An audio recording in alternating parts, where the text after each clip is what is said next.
My name is Sarah Williams, and at 32 years old, I thought I'd finally outgrown feeling like the invisible child in my family. Standing on my parents' doorstep that day, birthday gift bag in hand, I had no idea my world was about to implode. Inside that bag was a lottery ticket I'd bought as a fun little present for them. Little did I know that while I was bringing them a gift on my birthday, they had just bought my sister Emma a $750,000 house. And me? I got nothing. Not even a happy birthday.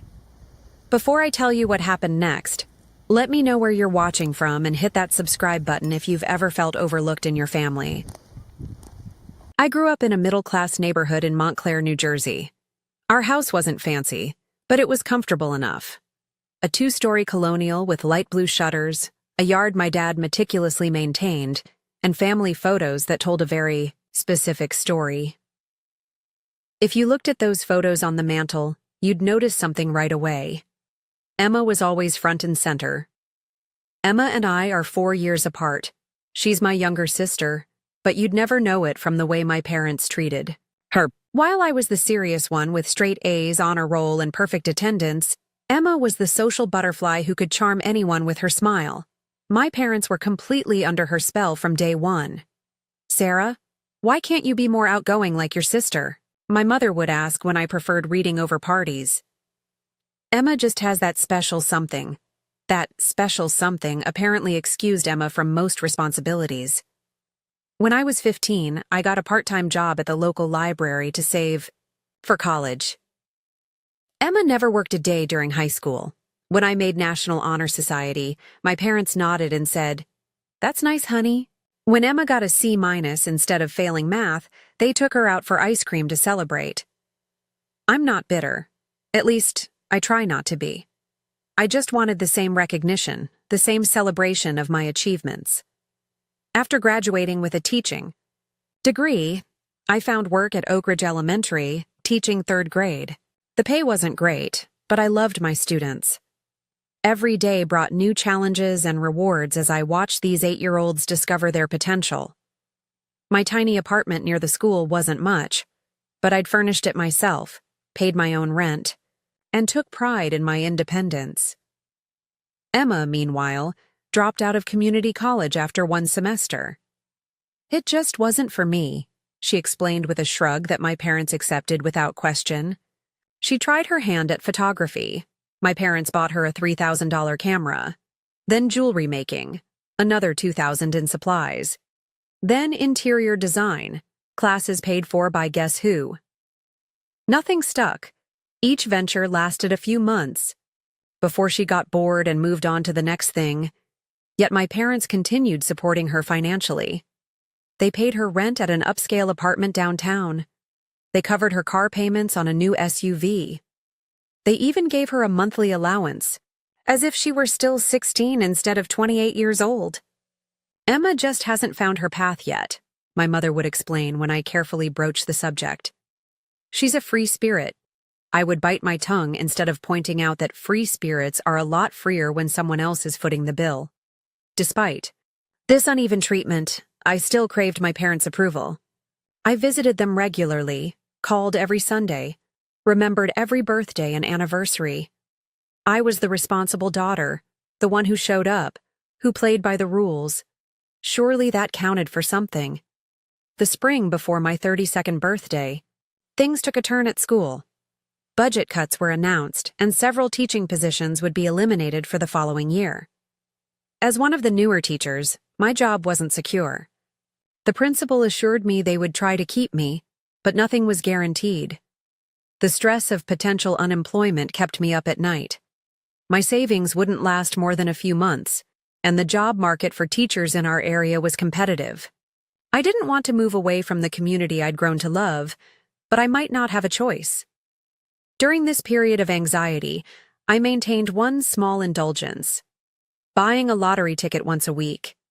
I knew the odds were astronomical, but there was something hopeful about that little piece of paper. For $1, I bought a daydream, a brief escape from reality where I imagined what I would do if I won. Most of my fantasies involved setting up a foundation for underprivileged students or creating a scholarship fund, money to make a difference. As my birthday approached, my mother called to invite me for dinner. "We'll do something special," she promised, which lightened my mood considerably. Maybe they remembered this year. Maybe they cared after all. The day before the dinner, I bought my usual lottery ticket, but on impulse, I picked up a second one. I thought it might be fun to give it to my parents as a little gift. We could dream together about what we'd do if we won. A small gesture, but I hoped it might create a moment of connection. I tucked the ticket into a birthday card I'd chosen for them. "Thanks for everything," I wrote inside, a sentiment more hopeful than accurate. Then I placed it in a small gift bag with some gourmet chocolates I knew my mother loved. Walking up to their door that evening, gift in hand, I felt a familiar mix of hope and apprehension. Maybe this time would be different. Maybe this time, I'd finally feel like I belonged. I arrived at my parents' house at exactly 6:30, the time my mother had specified. The familiar scent of garlic and rosemary greeted me when I opened the door, suggesting my mother was making her signature roast chicken. In the past, she'd prepared this dish for special occasions, which sent a little flutter of hope through my chest. Maybe they had remembered my birthday after all. "Hello?" I called out, setting my purse and the gift bag on the entryway table. "Mom? Dad?" "In the kitchen," my mother responded, her voice distracted. I found her stirring something on the stove, her attention divided between the pot and her phone, which she kept glancing at every few seconds. My father sat at the kitchen table, also engrossed in his phone, barely looking up when I entered. "Hi, honey," he said absently. "No happy birthday." No acknowledgement whatsoever. I stood awkwardly in the doorway, the familiar disappointment settling over me like a heavy blanket. "Need any help?" I offered. No, everything's under control," my mother replied, still not making eye contact. "Emma should be here any minute." Of course. They were waiting for Emma. The real celebration couldn't start until she arrived. "Can I at least set the table?" I asked, needing something to do with my hands and the nervous energy coursing through me. "Already done," my mother said, finally glancing up. "But you could open the wine. The corkscrew is in the drawer." I busied myself with the wine, noting that they'd selected a $20 bottle from the local grocery store. Nothing special, but I tried not to read too much into it. At least there would be alcohol to help me through whatever this evening held.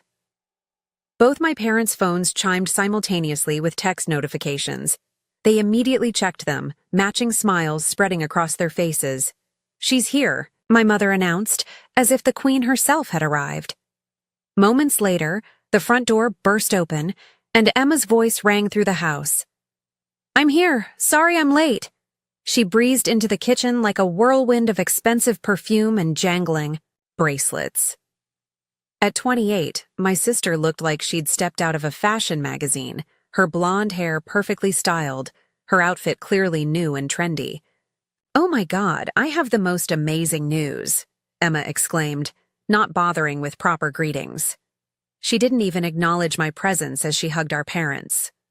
"Let's wait until we're sitting down," my mother suggested, exchanging meaningful glances with my father. "I can hardly contain myself," Emma replied, practically bouncing with excitement. We moved to the dining room, where the table was indeed already set with the good china and crystal glasses. My mother brought out the food, and my father poured the wine. Throughout these preparations, not one of them mentioned that it was my birthday. Not even a casual, "Oh, by the way," or "while we're celebrating." Nothing. I told myself it didn't matter. I was 32, not 12.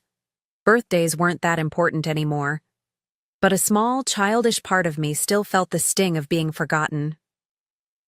Once we were all seated, Emma could no longer contain herself. "Okay, can I tell her now?" she asked my parents, who nodded eagerly. "Tell me what?" I wondered, taking a large sip of wine. Emma turned to me, her face flushed with excitement. "Mom and Dad bought me a house." I nearly choked on my drink. A house? I repeated, certain I'd misheard. Yes, a gorgeous 4-bedroom colonial in Westfield. Emma gushed.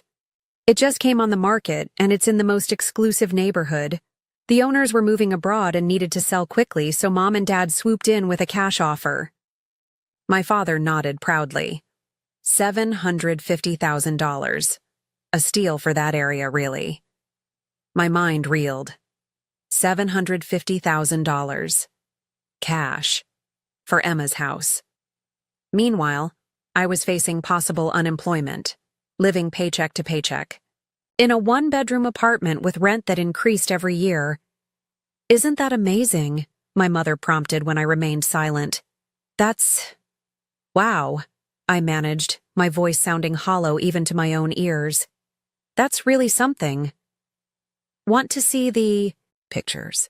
Emma didn't wait for my response before sliding her phone across the table. Look at the master suite, and the kitchen has all Viking appliances. I'm thinking of redoing the bathrooms, though. They're a little dated. I nodded mechanically as she swiped through photos of a house that was at least 5 times the size of my apartment. A house that my parents had purchased outright from my perpetually unemployed sister, while I, who had worked steadily since I was 15, was worrying about making rent if I lost my job. And the backyard has a pool, Emma added. You'll have to come over for a swim once I'm settled in. Sounds great, I replied automatically, though inside I was crumbling. Not only had they forgotten my birthday, but they had chosen this day of all days to announce this astronomical gift to my sister. The conversation continued around me. They discussed renovation plans, furniture shopping trips, and a housewarming party. Not once did anyone mention my birthday. Not once did they ask about my life, my job insecurity, or anything related to me at all.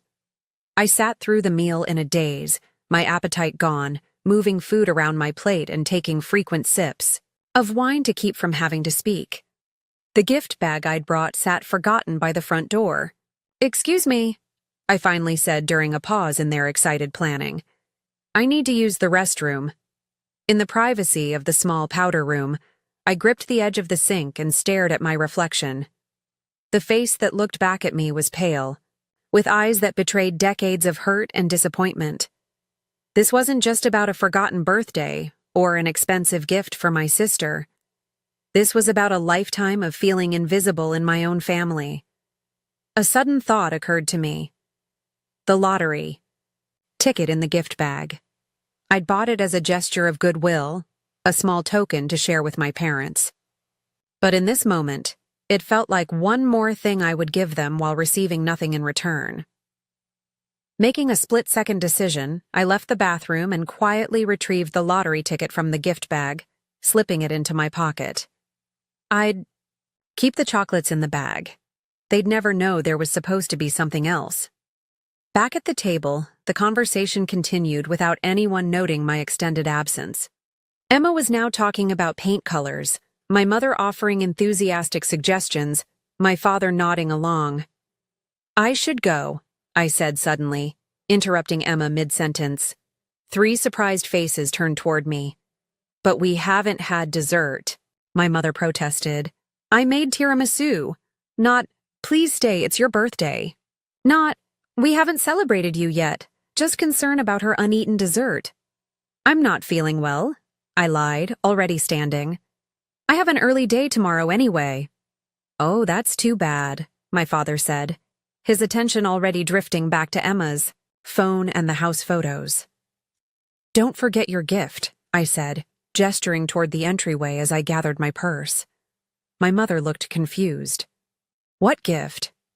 Just some chocolates, I replied, my voice steady despite the pain lancing through me. For you and Dad. How sweet, she said, though her tone suggested it was an afterthought. Feel better, honey. I left without anyone walking me to the door. As I backed out of the driveway, I could see them through the dining room window, still, gathered around the table, laughing and talking animatedly. They probably hadn't even noticed I was gone. The lottery ticket burned in my pocket as I drove away, tears blurring my vision. It was just a stupid piece of paper with virtually no chance of winning, but right now it felt like the only thing that was truly mine. The drive home passed in a blur of tears and traffic lights. I barely registered the familiar streets and turns, operating on autopilot while my mind replayed the evening's events on endless loop. The casual disregard, the extravagant gift for Emma, the complete absence of any acknowledgement of my birthday. By the time I reached my apartment building, my mascara had created dark rivers down my cheeks. I caught a glimpse of myself in the rearview mirror and hardly recognized the broken woman staring back at me. Inside my tiny one-bedroom apartment, the silence was deafening. No birthday cards on the counter, no wrapped presents, no cake. Just the echoing emptiness that matched the hollow feeling in my chest. I kicked off my shoes and collapsed onto the couch, suddenly exhausted in a way that had nothing to do with physical fatigue. This bone-deep weariness came from years of seeking approval and validation from people who seemed constitutionally incapable of giving it to me. As I lay there in the dark, memories flooded back unbidden. Emma's 8th birthday, when my parents had rented a pony for the backyard. My 8th birthday, when I'd received a book and been told to be grateful. Emma's high school graduation party with 50 guests and catered food. My college graduation, which my parents had attended but left early because Emma had a dance recital. The pattern was so clear, so consistent, that I wondered how I'd managed to hope for anything different tonight. What had I expected? That suddenly, after 32 years, they would see me? My phone buzzed with a text message. For one pathetic moment, I thought perhaps one of my parents had realized their oversight and was reaching out to wish me a happy birthday. But it was Taylor, my best friend since college. How was the birthday dinner? Did they remember this year? Stared at her message, unsure how to even begin explaining what had happened. Finally, I typed, "They bought Emma a house. $750,000 cash. Didn't even mention my birthday." 3 dots appeared immediately, followed by, "What? I'm calling you right now." Seconds later, my phone rang. "Please tell me you're joking," Taylor said when I answered. "I wish I was," I replied, my voice cracking. "They didn't even say happy birthday, Taylor. Not once." "That's beyond messed up," she said, anger evident in her tone. "A house? For Emma?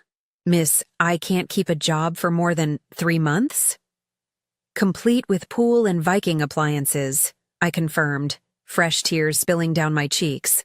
"Sarah, you need to say something to them. This has gone on too long. They can't just keep treating you like this." What would I even say? Why don't you love me as much as her? I'd sound pathetic.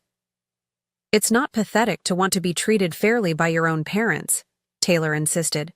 "This isn't about being jealous of your sister. It's about them consistently devaluing you while putting her on a pedestal." Deep down, I knew she was right. But confrontation had never been my strong suit, especially with my parents. I'd spent so many years trying to be the perfect daughter, the one who never caused problems or made waves. Breaking that pattern seemed impossible. "I'll think about it," I promised, though we both knew I probably wouldn't. After hanging up with Taylor, I dragged myself through my nightly routine and collapsed into bed, emotionally drained. But sleep proved elusive. I tossed and turned, replaying the evening and mentally rewriting the script. In my revised version, my parents remembered my birthday.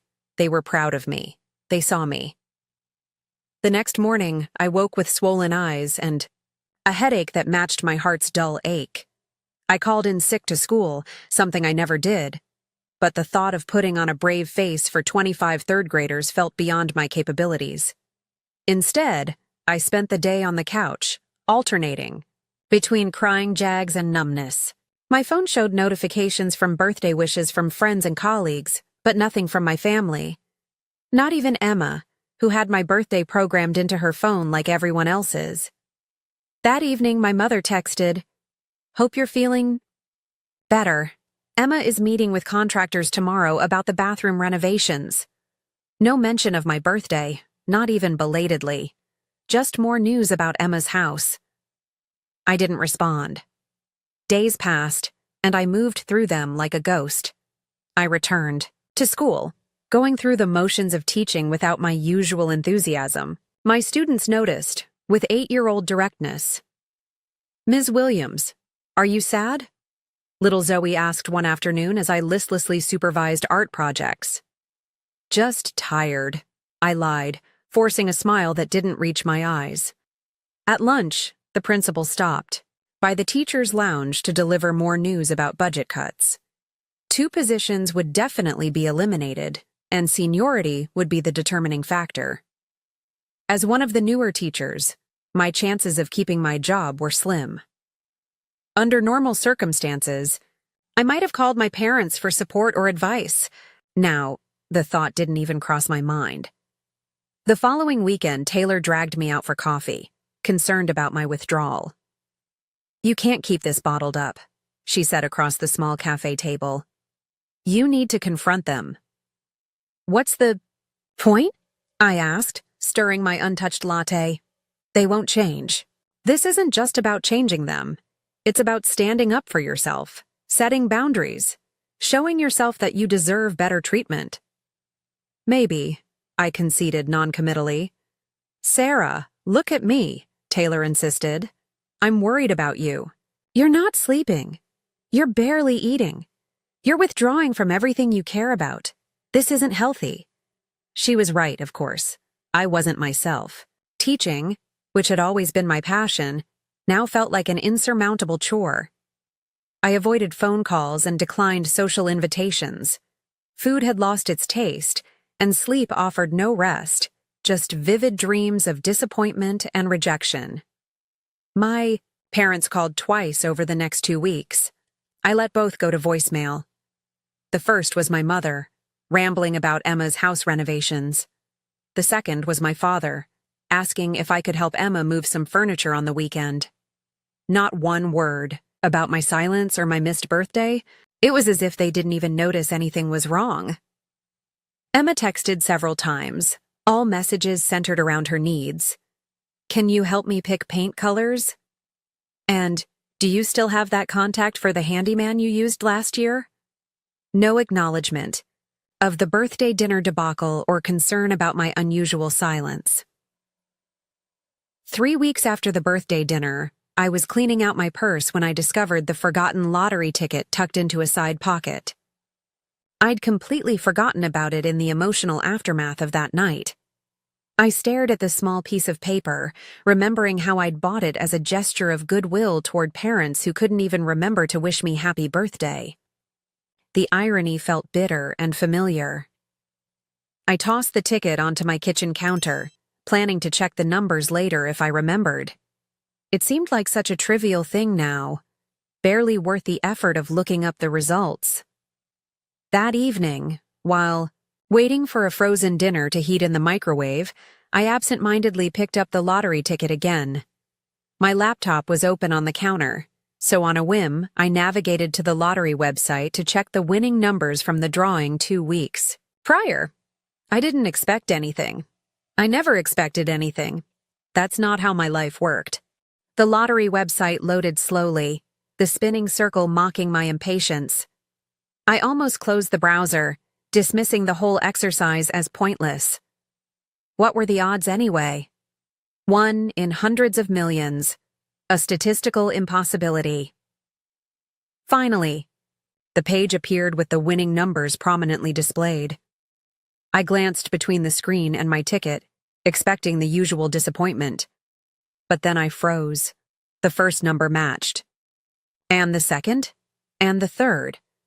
My hand began to shake as I continued checking.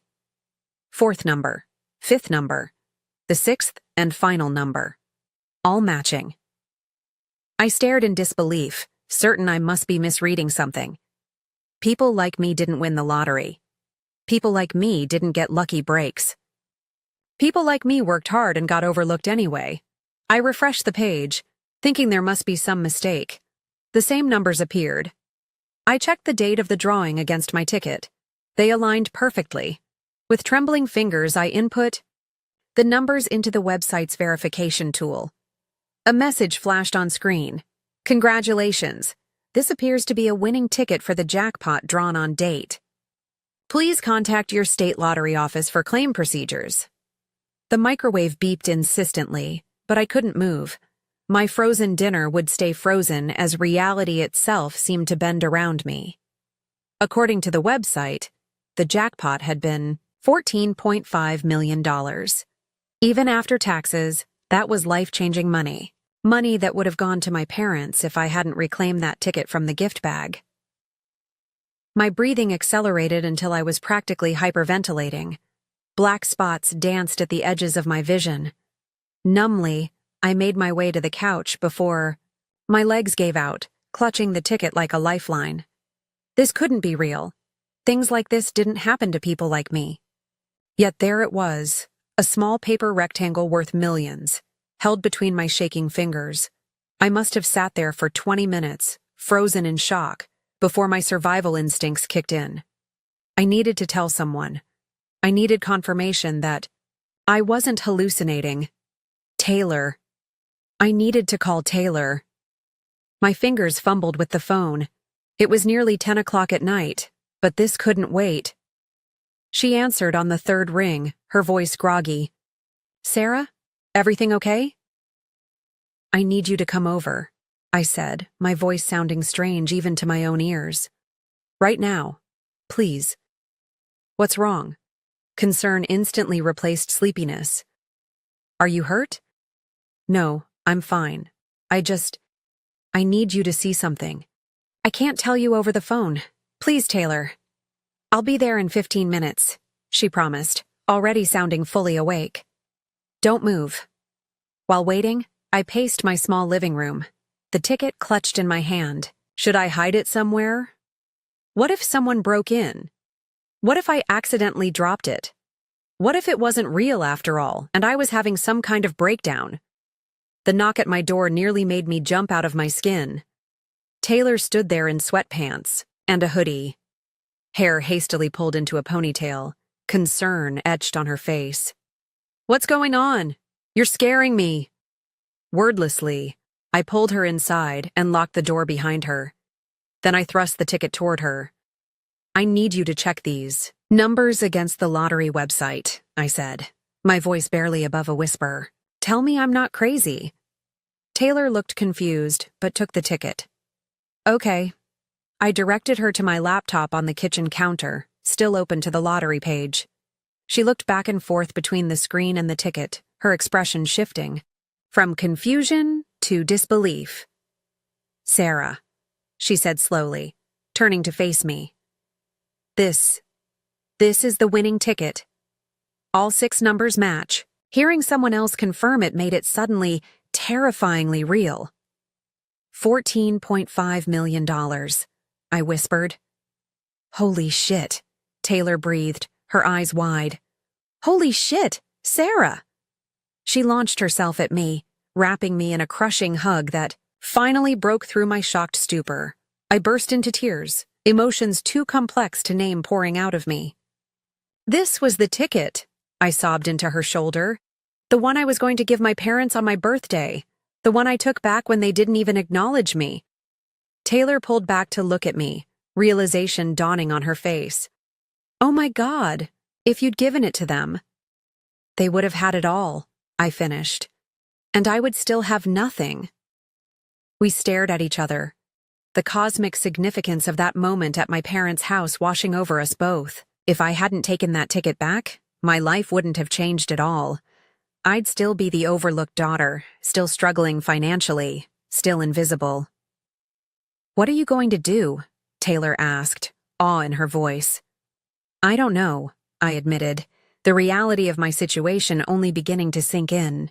What do people even do when they win the lottery? The next few hours were a blur of research and planning. Taylor, ever practical, helped me look up the proper procedures for claiming such a large prize. We learned I would need to contact the State Lottery Commission, that I should sign the back of the ticket immediately, and that I should probably consult with financial advisors and attorneys before making any announcements. You need to keep this quiet for now, Taylor advised. Don't tell anyone else until you've got legal protection in place. I nodded, then paused as a thought occurred to me. What about my parents? What about Emma? Taylor's expression hardened slightly. What about them? They don't need to know anything yet. But once I claim it, it becomes public record. My name will be in the news. Cross that bridge when you come to it, she said firmly. Right now, focus on protecting yourself and your interests. They certainly haven't been looking out for you. She was right. But the thought of my family finding out through the news rather than from me directly felt wrong somehow, despite everything. The following morning, I called in sick to school again and contacted the State Lottery Commission. The woman, who answered, was kind but businesslike, explaining the process for claiming a jackpot prize. I would need to come to their headquarters in person, bring multiple forms of identification, and be prepared for a verification process. Congratulations, she said warmly before hanging up. Your life is about to change. It already had. I spent the day in a daze, unable to fully process what was happening.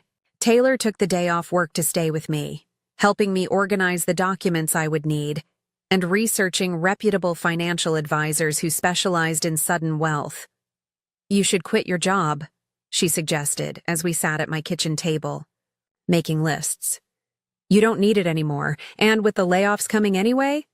I can't just quit, I protested automatically. My students need me. Taylor gave me a pointed look. Sarah, you're worth millions now. You could fund an entire teaching position for someone else if you wanted to. But first, you need to take care of yourself. The idea that I could actually make that kind of difference with my newfound wealth was staggering. I could fund teaching positions. I could create scholarships. I could do all the things I'd daydreamed about on those evenings when I'd purchased my weekly ticket. The following day, Taylor drove me to the lottery headquarters, the precious ticket secured in an envelope inside my purse. I clutched the purse on my lap the entire drive, irrationally terrified that the ticket might somehow vanish if I let go. The lottery office was surprisingly mundane, with fluorescent lighting and generic office furniture. I had expected something more festive for a place that changed lives so dramatically. A team of officials greeted me, checking my identification and the ticket with meticulous care. There were forms to sign, questions to answer, and procedures to follow. The process took hours, but eventually they confirmed what I still couldn't quite believe. I was the sole winner of $14.5 million. After taxes, I would receive approximately $8.7 million as a lump sum payment, an unfathomable amount for someone who had been worried about making rent just weeks earlier. We'll need to issue a press release, one official explained. State law requires that lottery winners be publicly identified. We can schedule a press conference if you like, or we can simply release your name and the amount. Just the name and amount, I said quickly, the thought of cameras and microphones making me nauseous. No press conference. Very well, the announcement. We'll go out tomorrow. You should be prepared for some media attention regardless. People are always interested in lottery winners. I nodded, already dreading the invasion of privacy that would follow. But it couldn't be helped. State law was state law. As I left the building, check in hand, a ceremonial one for photographs with the real funds to be transferred electronically, I felt oddly empty. I had expected elation, relief, or at least excitement. Instead, I felt a strange detachment, as if this were happening to someone else entirely. You okay? Taylor asked as we walked to her car. I don't know, I admitted. It doesn't feel real. It will, she assured me, squeezing my arm. Once you start making plans, once you see that money in your account, it'll feel real. She was right, of course, but what she couldn't have anticipated was how quickly reality would come crashing in, not in the form of newfound wealth, but in the shape of family members who had suddenly remembered I existed. The press release went out the following morning, just as the lottery officials had promised. By noon, my phone was blowing up with messages from old classmates, distant relatives, and even former colleagues I hadn't spoken to in years. Everyone suddenly wanted to reconnect with the newly wealthy Sarah Williams. I silenced my phone and focused on the meeting with the financial advisor Taylor had vetted. He was professional and reassuring, outlining strategies for investment, tax planning, and wealth preservation. For the first time, I allowed myself to believe that this was really happening, that my life had genuinely changed overnight. Study. Most important thing, he advised, is to take your time making any major decisions. Don't rush into large purchases or investments. Don't make promises to anyone about money. Give yourself time to adjust to your new circumstances. I nodded, appreciating his caution. What about family? He gave me a knowing look. Family can be complicated even without money involved. My advice is to establish clear boundaries early. Once you start giving, it can be difficult to stop. His words resonated more than he could know.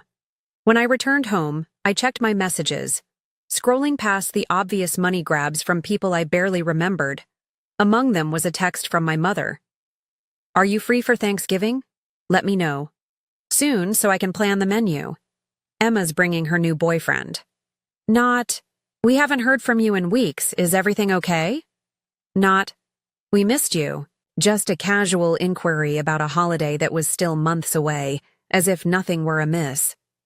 I didn't respond, still uncertain how to approach the inevitable conversation about my windfall. Part of me wanted to ignore them completely, to disappear from their lives as thoroughly as they had disappeared from mine emotionally. But another part knew I needed closure, needed to face them with my new reality. Before I could decide, another text came through, this one from Emma. Hey sis, any chance you could help me with some renovation costs? The bathroom remodel is running about $10K over budget, and Mom and Dad already put so much into the house. I'd pay you back eventually. Love you. No greeting, no acknowledgement of my silence, just a request for money. $10,000, casually, asked for as if she were borrowing $20. I stared at the message, anger building inside me like a physical force. She didn't even know I'd won the lottery yet.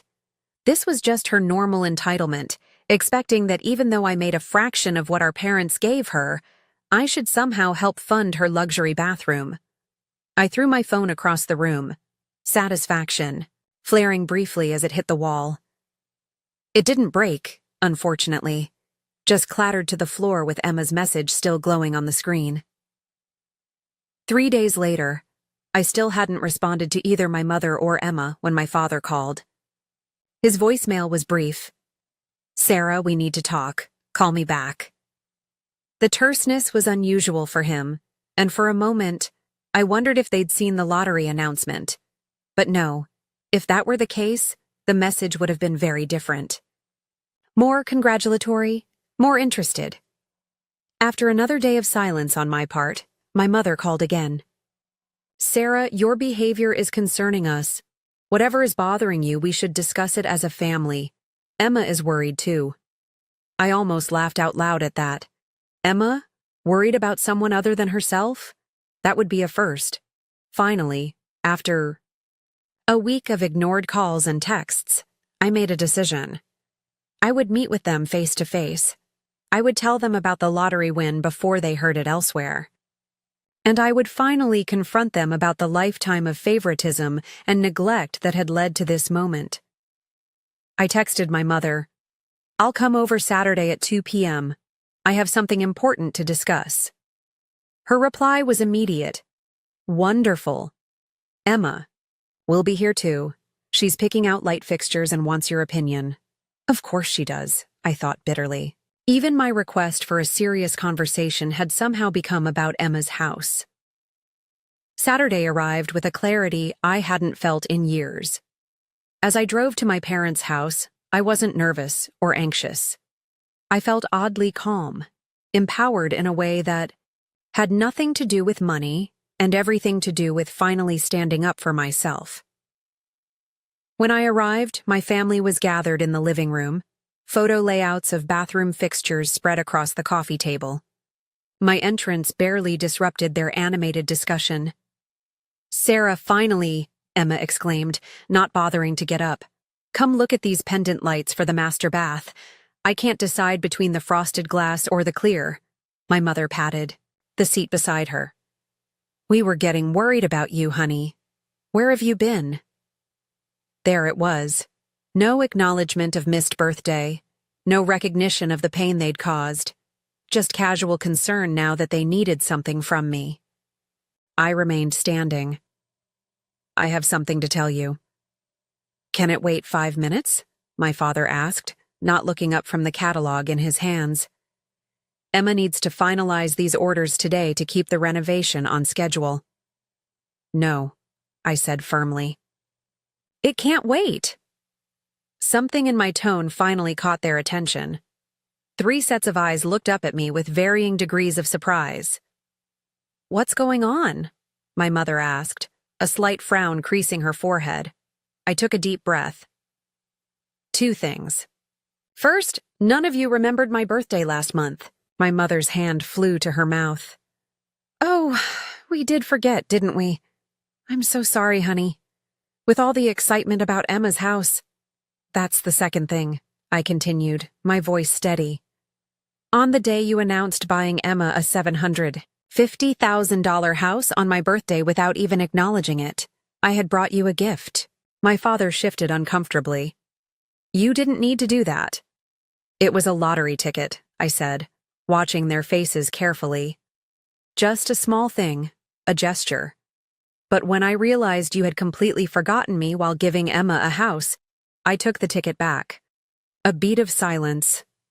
"Okay," Emma said slowly, clearly not seeing the significance. "That ticket won the jackpot," I stated flatly. $14.5 million. The silence that followed was absolute. My mother's face drained of color. My father's mouth opened and closed without sound. Emma froze, the pendant light catalog slipping from her fingers to the floor. "You won the lottery?" my mother finally managed, her voice faint. "Yes," I confirmed. "The ticket I was going to give you as a gift. The one I took back when you couldn't even be bothered to say happy birthday to me." My father found his voice next. "You were going to give that ticket to us?" The naked regret in his tone sparked. Something in me, a righteous anger that had been building for decades. "That's what you focus on?" I asked incredulously. "Not the fact that you've consistently overlooked me my entire life? Not the fact that you bought Emma a house while I struggle to make rent? But the fact that you missed out on millions? That's not what I meant," he backpedaled quickly. "Isn't it, though?" I pressed. "Isn't that exactly what this family has always been about? What you can get from me versus what you give to Emma?" Emma stood up, her expression shifting from shock to calculation. "Sarah, we're all so happy for you. This is amazing news. Are you?" I challenged. "Or are you just recalibrating how much you can ask me for now?" She had the grace to flush, confirming my suspicion. The renovation budget overruns she'd texted me about were surely just the beginning of what she'd planned to request. "That's not fair," my mother interjected. "We've always treated you both equally." I couldn't help it. I laughed, a genuine, if bitter laugh that seemed to startle them all. "Equally? You bought her a $750,000 house. What comparable gift have you ever given me?" "That's different," my father argued. "Emma needed help. You've always been so independent, so capable. So I'm punished for being responsible? For not dropping out of college? For holding down a job?" "We're not punishing you," my mother insisted, tears forming in her eyes. "We're proud of you." "You have a funny way of showing it," I replied coolly. "In fact, you don't show it at all." "What do you want from us, Sarah?" my father asked, a defensive edge to his voice. "An apology? Fine. We're sorry we missed your birthday. We're sorry if you felt overlooked." "If I felt overlooked?" I repeated. "There's no if about it. I was overlooked, consistently, deliberately, For my entire life. Emma stepped toward me, arms outstretched for a hug I had no interest in receiving. Come on, sis, let's not fight. This is wonderful news. We should be celebrating. I stepped back. Don't. Don't pretend this changes anything between us. The only thing that's changed is that now I can see everything clearly for the first time. What does that mean? My mother asked, alarm evident in her voice. It means I'm done, I said simply. Done trying to earn your approval. Done being the responsible one who gets nothing in return. Done watching Emma get everything handed to her while I get overlooked. You're just upset, my father said dismissively. This is a lot to process. Why don't we all calm down and discuss this rationally? I am being rational, I assured him. In fact, I've never seen things more clearly. This isn't about the money. The money just made the pattern impossible to ignore anymore. What pattern? Emma demanded, dropping all pretense of sisterly affection. The pattern where you get houses bought for you, and I get my birthday forgotten. The pattern where you ask me for renovation money, when you know I've been worried about losing my job. The pattern where you are the sun, and I'm not even a planet, in your solar system. The room fell silent again. My words hung in the air, undeniable and uncomfortable. Finally, my mother spoke, her voice small. What happens now? Now, I said, moving toward the door. I go live my life. A life where I'm valued. A life where I'm seen. And us? My father asked. I paused at the doorway, looking back at the three of them. They seemed smaller somehow, less intimidating than they had my entire life. That's up to you, I answered honestly. But don't call me about Emma's renovation budget. Don't text me about Thanksgiving plans as if nothing has happened. If you want a relationship with me going forward, it will be on completely new terms. With that, I walked out, closing the door firmly behind me. My hands weren't shaking. My heart wasn't racing. For perhaps the first time in my life, I felt completely certain about my place in the world and what I deserved from the people in it. The weekend after confronting my family, the media coverage began in earnest. My name and face appeared in the local newspaper, then on regional news websites, and finally on a few national platforms that loved human interest stories about lottery winners. The narrative was simple and appealing. Local elementary school teacher hits the jackpot. Fortunately, I had prepared. Following the advice of my new financial team, I had temporarily moved to a hotel under an assumed name and set up mail forwarding services. My personal phone number had been changed, with the old one maintained by an answering service that screened calls.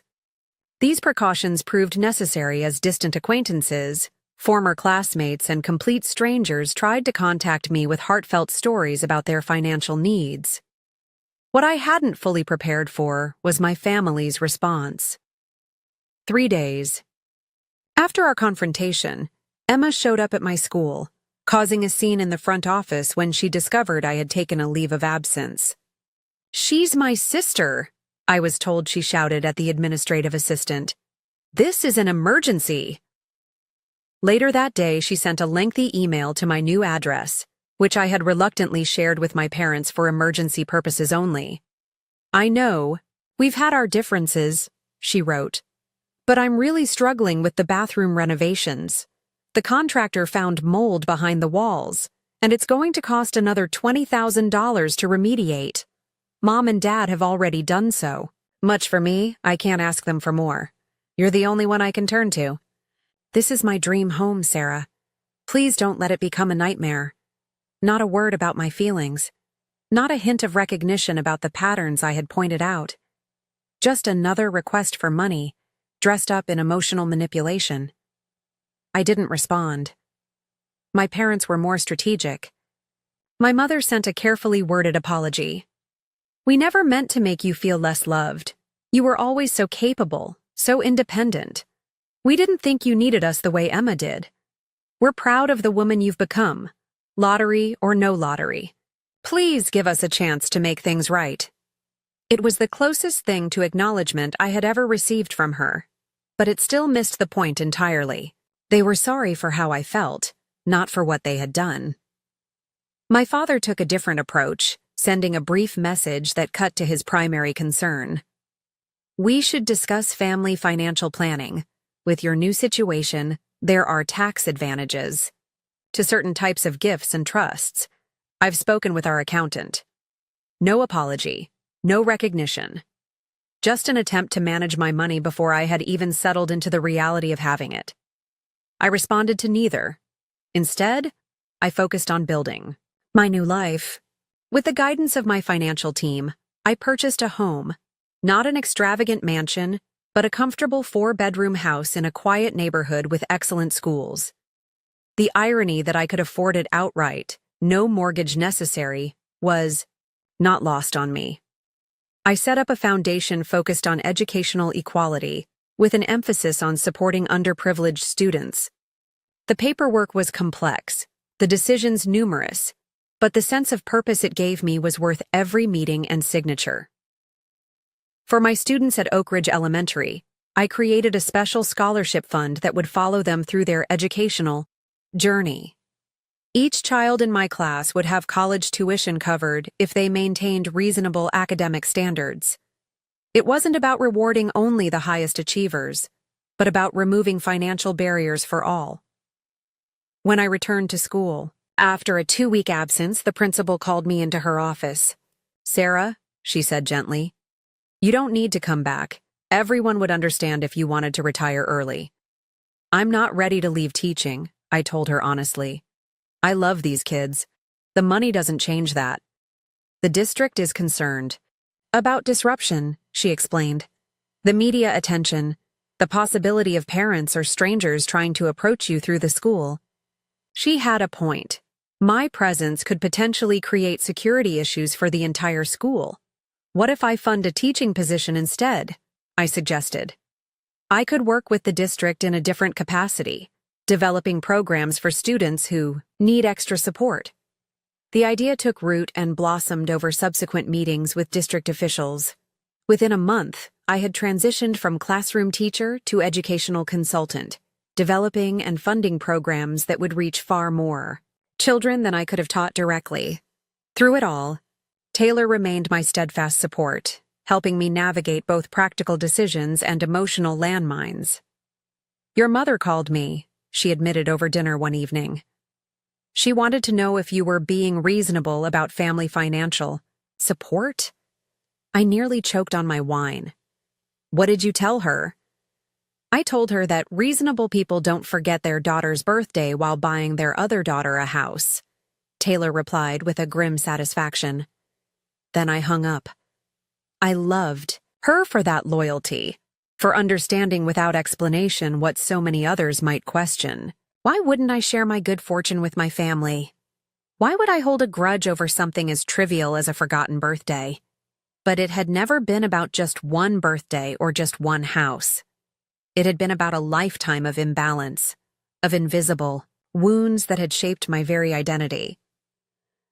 6 weeks after the lottery announcement, as I was settling into my new home, the doorbell rang. Through the security camera, I saw my parents standing on the porch, looking uncomfortable but determined. I considered pretending I wasn't home. I considered calling security. In the end, though, I opened the door. "How did you find this address?" I asked by way of greeting. "Emma drove by your old apartment and talked to a neighbor," my mother admitted. "We've been worried about you." I didn't invite them in. "I'm fine. Better than fine, actually." "We'd like to talk," my father said. "Properly this time." "About what?" "About everything you said," my mother replied, her voice soft. "About how we made you feel invisible." I studied their faces, looking for the manipulation, the angle. But all I saw was 2 aging parents who seemed, perhaps for the first time, genuinely uncertain. "I have an appointment soon," I lied. "But we can talk briefly." I led them to the back patio, offering water but nothing more hospitable. They sat stiffly on the outdoor furniture, taking in the modestly elegant garden and pool area. "Lovely home," my mother commented. "Thank you. I bought it outright. No mortgage." My father flinched slightly at the pointed remark. Sarah, my mother, began, we've done a lot of thinking since you came to see us. A lot of soul-searching. And, I prompted when she paused. And you were right, she admitted, her eyes bright with unshed tears. We did favor Emma. We did overlook you. Not because we loved you less, but because she needed us more, my father finished. At least that's what we told ourselves. Emma was always struggling, always in some crisis that required our intervention. You were always so competent. So you punished me for not being a mess, I summarized. We didn't see it as punishment, my mother protested. We saw it as prioritizing. And now? I asked. Now that I don't need your financial support? Now that I could actually help you if I wanted to? How are you prioritizing? The question hung between us, uncomfortable in its directness. We want a relationship with you, my father said finally. Not because of the money, because you're our daughter and we've failed you. And Emma? I couldn't help asking. What does she want? My parents exchanged glances. Emma is struggling with all of this, my mother said diplomatically. She's always been the center of attention. This adjustment is difficult for her. I'm sure it is, I replied, no sympathy in my voice. Just like it was difficult for me to watch her get everything while I got nothing. The difference is, I never asked for special treatment. I just wanted equal consideration. They had no response to that, just uncomfortable silence. I need to get ready for my appointment, I said, standing. I appreciate you coming by, but I'm not ready for a family reunion yet. I need time and space. Of course, my mother said quickly, also rising. We understand. But please, Sarah, don't shut us out completely. We'd like a chance to do better. As I showed them out, my father turned at the door. For what it's worth, I am genuinely sorry about your birthday. It was inexcusable. It was a small thing, that specific acknowledgement. But it was something. After they left, I sat alone in my new living room, surrounded by possessions I had chosen, paid for with money that had almost been theirs. The irony was almost too perfect. If they had remembered my birthday, if they had shown me even basic consideration that night, the lottery ticket would have been theirs. Instead, their oversight had led directly to my financial independence, to a life where I would never need to seek their approval or support again. As if on cue, my phone chimed with a text from Emma. Mom and Dad said they saw you. I'm still waiting to hear about the bathroom renovation help. The mold is getting worse. Call me. Some things it seemed would never change, but I had, and that made all the difference. A full year passed after the lottery win, a year of profound transformation both externally and internally. My foundation was thriving, already making measurable differences in educational outcomes for hundreds of children. My consulting work with the school district had expanded to neighboring counties, with several of my programs being adopted as models for addressing educational inequality. On a personal level, the changes were even more significant. Weekly therapy sessions had helped me unravel the complex web of family dynamics that had shaped me. I no longer defined myself by what I lacked from my parents, but by what I could create and contribute to the world around me. My relationship with my family had evolved into something I could never have imagined before. It wasn't perfect, and it certainly wasn't the close-knit fantasy I had yearned for as a child. Instead, it was carefully bounded, defined by clear expectations and limits. My parents and I met once a month for lunch in a public restaurant. These meetings were cordial, sometimes even pleasant, but never intimate. They had learned not to ask about my finances or to mention Emma's latest crisis. I had learned not to expect the deep validation I had once craved. It was a relationship based on what was, not what might have been. Emma and I had minimal contact. Her initial anger at my refusal to fund her renovation had erupted into a series of nasty texts and social media posts about selfish family members and money-changing people. When those tactics failed to produce the desired results, she had shifted to elaborate apologies and promises to change, followed by immediate requests for financial help. I had blocked her number after the fifth such cycle, only unblocking it for family emergencies. The last I had heard, she had convinced our parents to pay for the mold remediation, plus an upgraded hot tub for the master bathroom as compensation for her stress. Some patterns were too deeply ingrained to break. On the anniversary of my lottery win, Taylor organized a small celebration at my home.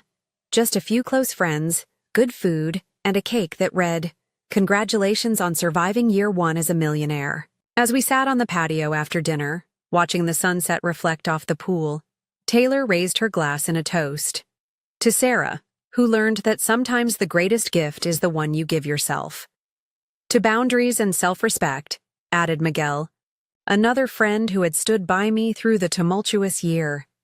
To second chances, I said, thinking not of the money, but of the opportunity to rebuild my life on my own terms.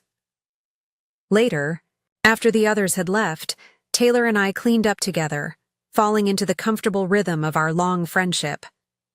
"Any regrets?" she asked, loading the dishwasher. "About the lottery? The family showdown? Any of it?" I considered the question seriously. "No," I said finally. "I regret that it took something so extreme for me to stand up for myself. I regret the years I spent seeking approval from people who couldn't or wouldn't give it. But I don't regret anything that's happened since." "Your parents seem to be trying," Taylor observed. "In their way," I agreed. "They're making an effort. It's just too little, too late for the kind of relationship they suddenly want now." "And Emma?" I shrugged. "Emma is Emma. She'll never change as long as enabling her works for her."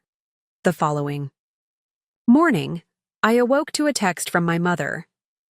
"Your father and I would like to have a special dinner for your birthday next month.